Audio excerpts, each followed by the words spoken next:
Vamos lá, meus queridos alunos, dando continuidade aos nossos trabalhos. Aula de número 6, bloco 5. Então estamos já praticamente esgotando a parte geral e a gente vai falar nesse bloco aqui da agravante da reincidência. Então olha só, o artigo 63 e 64 do Código Penal, eles nos trazem a conceituação da reincidência. Olha só, reincidência é verificada quando o agente comete novo crime depois de transitar em julgado a sentença que, no país ou no estrangeiro, o tenha condenado por crime anterior. Então, reincidente é quando o réu pratica um novo crime e na data da prática do crime, ou seja, na data da ação ou omissão, ele já tem uma condenação anterior transitada em julgado. Então, se nesse novo crime que ele praticou, ele for condenado, no momento da condenação, o juiz irá declarar que ele é reincidente. O artigo 64 fala: para efeito de reincidência, não prevalece a condenação anterior se entre a data do cumprimento ou a extinção da pena e a infração posterior tiver decorrido período de tempo superior a 5 anos, computado o período de prova da suspensão ou do livramento condicional, se não ocorrer a revogação. Então vamos entender. Senhores, eu tenho uma condenação transitada em julgado. Quando eu termino de cumprir a pena, começa esse prazo de 5 anos do término do cumprimento da pena. Se nesse período eu não cometi nenhum crime, eu voltei a ser réu primário, porém portador de maus antecedentes. Tiago, então vamos lá. O que é ter maus antecedentes? Maus antecedentes é ter condenação transitada em julgado que não configure reincidência. É ter uma condenação transitada em julgado que não configure reincidência. O Supremo Tribunal Federal, infelizmente, entendeu que o réu pode voltar a ser primário. Quando? Eu fui condenado, transitou em julgado, eu cumpri a pena. Passou 5 anos do meu cumprimento da pena e desde o trânsito em julgado eu não cometi nenhum outro crime, eu voltei a ser réu primário. Porém, eu vou ser portador de maus antecedentes para o resto da minha vida. Porque o que são maus antecedentes? Condenações transitadas em julgado que não configurem reincidência. Então, um dia eu posso voltar a ser réu primário, mas eu serei um réu primário portador de maus antecedentes. Tudo bem? Serei um réu primário portador de maus antecedentes para o resto da minha vida, porque o Supremo acabou de reafirmar essa jurisprudência que os maus antecedentes são eternos. Um equívoco do Supremo Tribunal Federal, na minha humilde opinião. Então, professor, se o réu responde a vários inquéritos, se o réu responde a várias ações penais, se o réu inclusive já tem condenações, mas nenhuma delas transitou em julgado, ele é primário de bons antecedentes. Porque para ter maus antecedentes, para que o juiz possa inclusive utilizar como maus antecedentes lá na primeira fase da dosimetria da pena que vimos no bloco anterior, doutores, ele tem que ter condenação transitada em julgado. A súmula 444 do STJ é clara. Não pode o juiz utilizar inquéritos policiais em curso, nem ações penais em curso, nem muito menos condenações que ainda não transitou em julgado como maus antecedentes. Maus antecedentes. Portanto, doutores, é condenação transitada em julgado que não configure reincidência. O inciso 2 do 64 fala que não se consideram para fins de reincidência crimes militares próprios e crimes políticos. Crime militar próprio é aquele crime que só é crime no Código Penal Militar. Veja, se for praticado por um civil, portanto, o fato é atípico. Então, se eu tenho uma condenação por crime militar próprio, transitada em julgado, e eu venho praticar um novo crime, eu não serei o quê, pessoal? Reincidente, porque crime militar próprio não gera reincidência. Agora, cuidado, o crime militar impróprio, que é aquele crime que tem dentro do Código Penal Militar, mas que também é crime no nosso Código Penal Civil, veja, doutores, no nosso Código Penal Comum, veja, é um crime militar impróprio e esse vai gerar a reincidência. Esse também é apto a gerar os maus antecedentes. Tudo bem, senhores? O que você tem que tomar cuidado aqui, é com essa tabela, Se eu tenho um crime com sentença transitada em julgado, e depois do trânsito em julgado, ou seja, a data do crime é após o trânsito em julgado, certo? Eu pratico então um novo crime, eu serei o quê? Reincidente, tudo bem? Se eu tenho uma condenação por crime transitada em julgado, e depois do trânsito em julgado desse crime eu praticar uma contravenção penal, eu também sou reincidente. Se eu cometer uma contravenção penal e depois do trânsito em julgado dessa contravenção penal eu praticar uma nova contravenção, eu também serei reincidente. Mas cuidado agora, doutores, cuidado agora. Se eu tenho uma condenação por contravenção penal transitada em julgado e depois do trânsito em julgado eu praticar um crime, eu não sou reincidente, eu sou primário, por falta de previsão legal. Então vamos lá, ó. Crime mais crime, reincidência.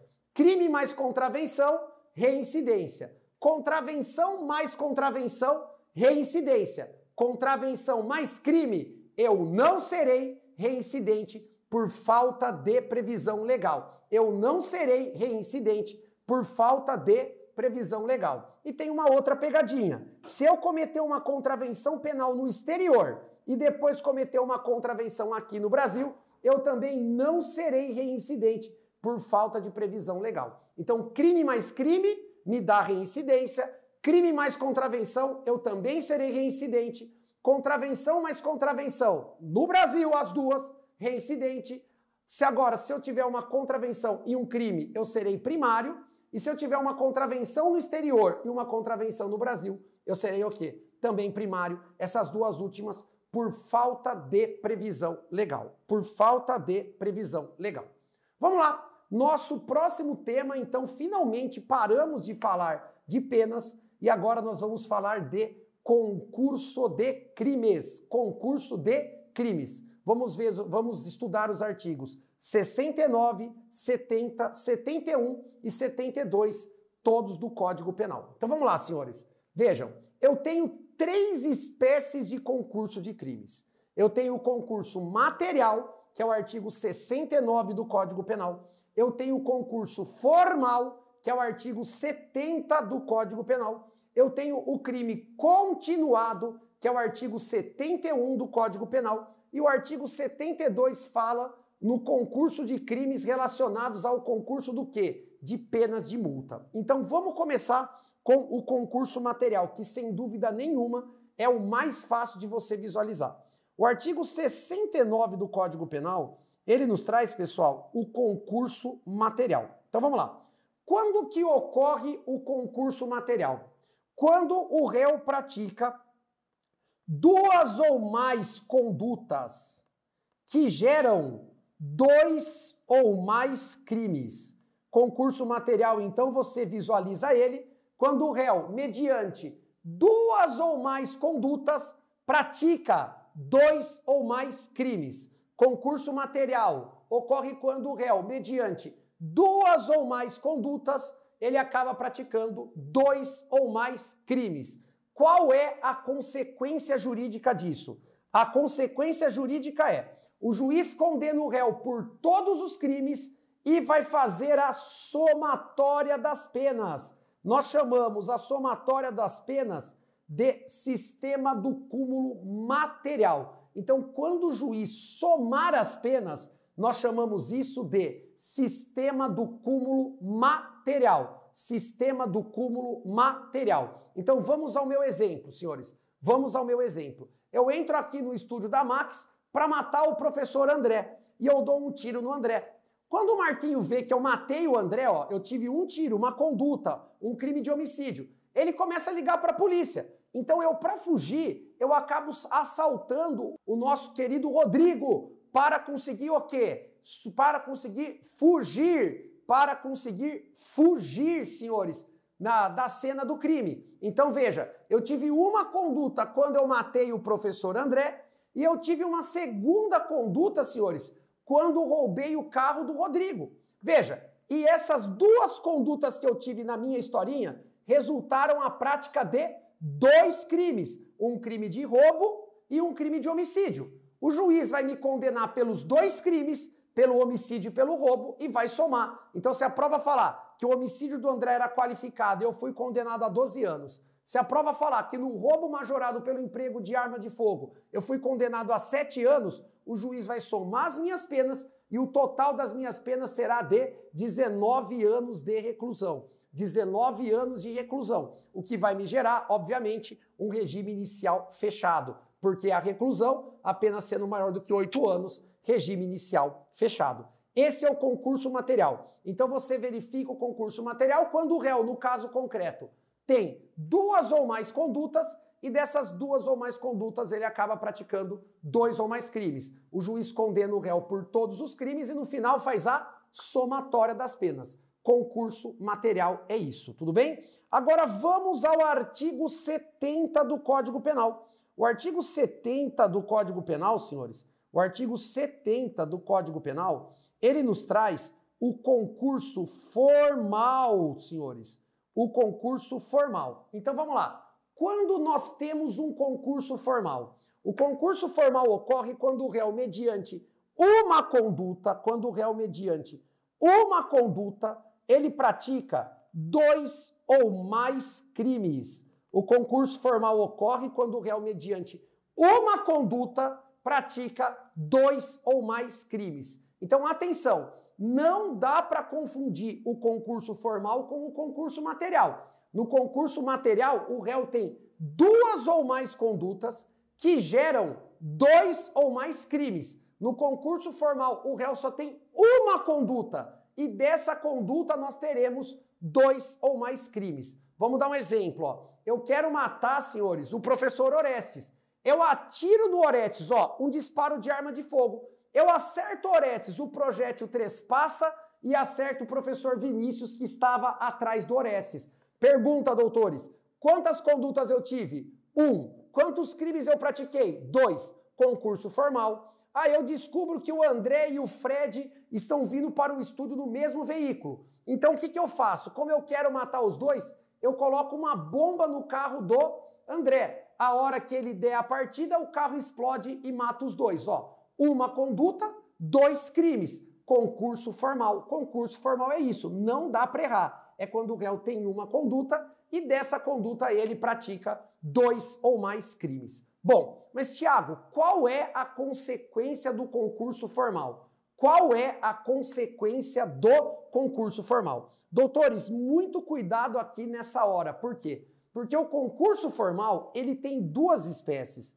Nós temos o concurso formal próprio, também chamado de concurso formal perfeito. E nós temos o concurso formal impróprio, também chamado de concurso formal imperfeito. Então vamos lá. Qual é a diferença do concurso formal próprio para o concurso formal impróprio? Repito, qual é a diferença entre o concurso formal próprio e o concurso formal impróprio? Então vamos lá agora aprender a diferença. Ó. No concurso formal próprio, o réu não possui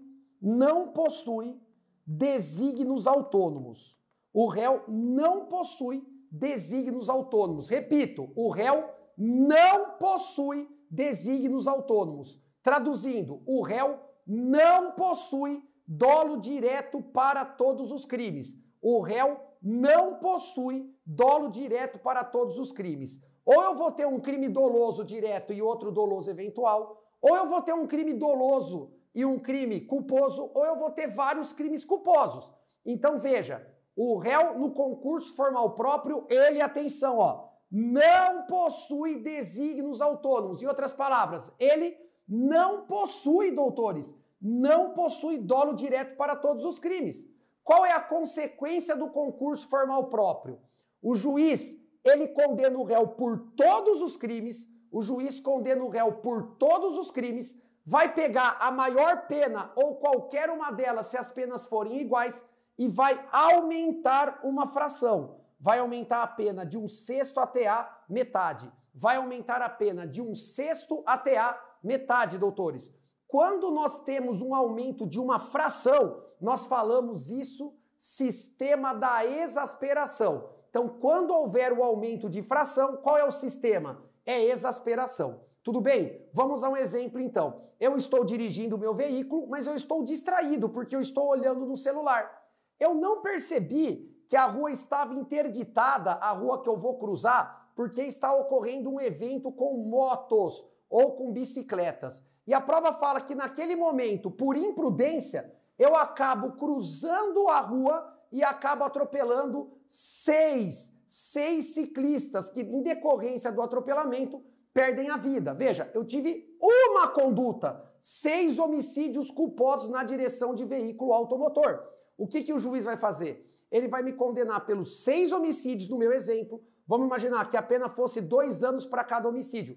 Mas ao invés de somar, ele vai pegar qualquer uma delas, porque elas são iguais, e vai aumentar de 1/6 até a metade. Ou seja, se eu fui condenado a 2 anos por todos os homicídios, o juiz no máximo vai poder pegar uma das penas de 2 anos e aumentar metade. Metade de 2 é 1. Então, ao invés de sair condenado pelos 6 homicídios culposos a 12 anos, eu vou sair condenado pelos 6 homicídios culposos a uma pena, no meu exemplo, de 3 anos, senhores. Veja, é uma tese boa para o réu? É ótima. Isso é o concurso formal próprio. Concurso formal próprio é aquele que o réu não possui desígnios autônomos. É aquele que o réu não possui desígnios autônomos. Agora, e o concurso formal impróprio, também chamado de concurso formal imperfeito? Doutores, concurso formal impróprio ou imperfeito é aquele que o réu, possui desígnios autônomos.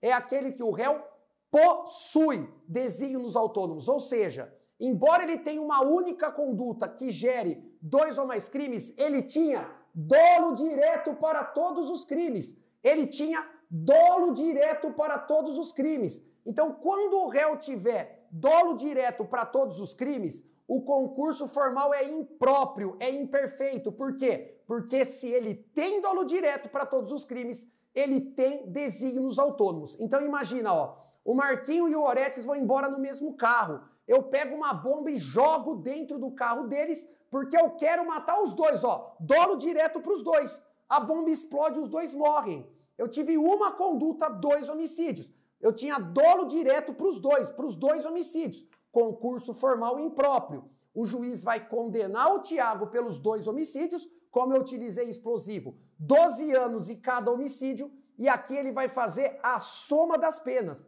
Então, no concurso formal impróprio, o juiz vai fazer o cúmulo material, ou seja, ele vai fazer a soma das penas. Então, olha só, no concurso material, o réu tem 2 ou mais condutas, 2 ou mais crimes. O juiz vai condenar o réu por todos os crimes e vai somar as penas. No concurso formal, o réu tem uma conduta, 2 ou mais crimes. Mas tem que tomar cuidado. Qual é a consequência do concurso formal? Depende do caso concreto. Por quê? Porque eu tenho o concurso formal próprio e o concurso formal impróprio. No concurso formal próprio, que é aquele que o réu não tem desígnios autônomos, que é aquele que o réu não tem dolo direto para todos os crimes, o juiz vai condenar o réu, vai pegar a maior pena e vai exasperar, vai aumentar de 1/6 até a metade. O concurso formal impróprio, por outro lado, é aquele que o réu possui desígnios autônomos, é aquele que o réu possui desígnios autônomos, ou seja, que o réu possui dolo direto para todos os crimes. Então o juiz vai condenar o réu por todos os crimes e vai somar as penas, vai fazer o sistema do cúmulo material. No próximo bloco, nós encerraremos o tema concurso de crimes, doutores. Nós encerraremos o tema concurso de crimes, porque está faltando a informação do crime o quê? Continuado. Está também faltando a informação do concurso em relação às penas de multa e também está faltando a teoria do concurso material benéfico. Toma uma água, relaxa um pouquinho e volta, porque a aula de hoje está sendo pesada, mas eu tenho certeza que é a aula que vai fazer a diferença para você fechar no seu exame de ordem todas as questões de direito penal. Até o próximo bloco.